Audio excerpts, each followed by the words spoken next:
Pawful Dice is a roguelike where you're building up a collection of dice instead of cards, and each die is a cute animal. You roll them in turn-based fights to damage enemies, heal yourself or get gold. The game is made by a small team of 4 people, and honestly the whole animal dice thing gives it a pretty charming vibe. That makes it feel quite different from your typical card game roguelike. Because yes, we have seen quite a few games where dice are implemented into the roguelike setting, but not where cute animals are your dice.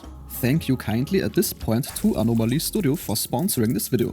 So here's how this game works. You start each run by picking a starter set of 3 animal dice. Each die has different faces showing different abilities. The duck and raven both have faces that deal damage and then automatically reroll all your other dice, which is useful when you're stuck with blank faces. The goldfish can either damage enemies or give you gold when you roll certain faces. There is also a horse that can heal you or hit all enemies at once, with fire damage. One thing that can be a bit problematic here is the blank faces show up pretty regularly, so you will be burning through your rerolls just trying to get something useful to work with. Combat plays out in turns. You roll all your dice, then you can use whatever faces came up.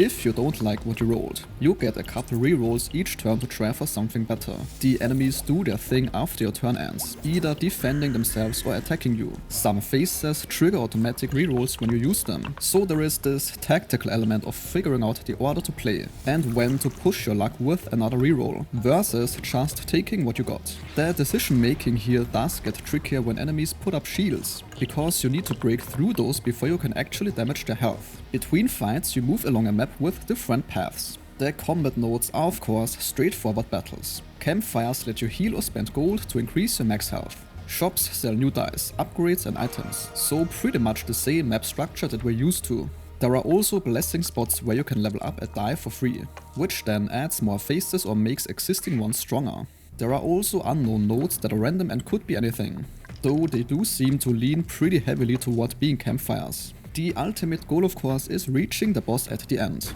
Now as for the progression, as you win fights you get rewards of course. Usually it's a choice between adding a new die to your collection, upgrading an existing one, or just taking the gold. Items are also in the mix, like the cooking pot that gives you 1 permanent max health every time an enemy dies, or the horn of plenty that heals you after each fight. Then necklace items do stuff like starting every combat with bonus rolls. Managing your health is actually kind of tricky because you don't heal between normal fights, only at campfires or with specific healing phases on your dice. The dice themselves have elemental types tied to their abilities. For example, water damage can boost other dice if you play it on the left side of your dice. Fire abilities from the horse hit every enemy on screen. Certain battles have turn limits where the enemy starts doing extra damage to you if you take too long. You unlock new animals between runs to expand what dice you can find during future attempts. So there is some long-term progression going on. The game's demo seems to have a decent amount of variety already with different animals and strategies. It's a pretty straightforward concept, but the dice rolling adds enough randomness and decision making to keep things interesting, even if luck can screw you over sometimes. And this sentence concludes today's video. If your time was respected, a like or comment is very much appreciated.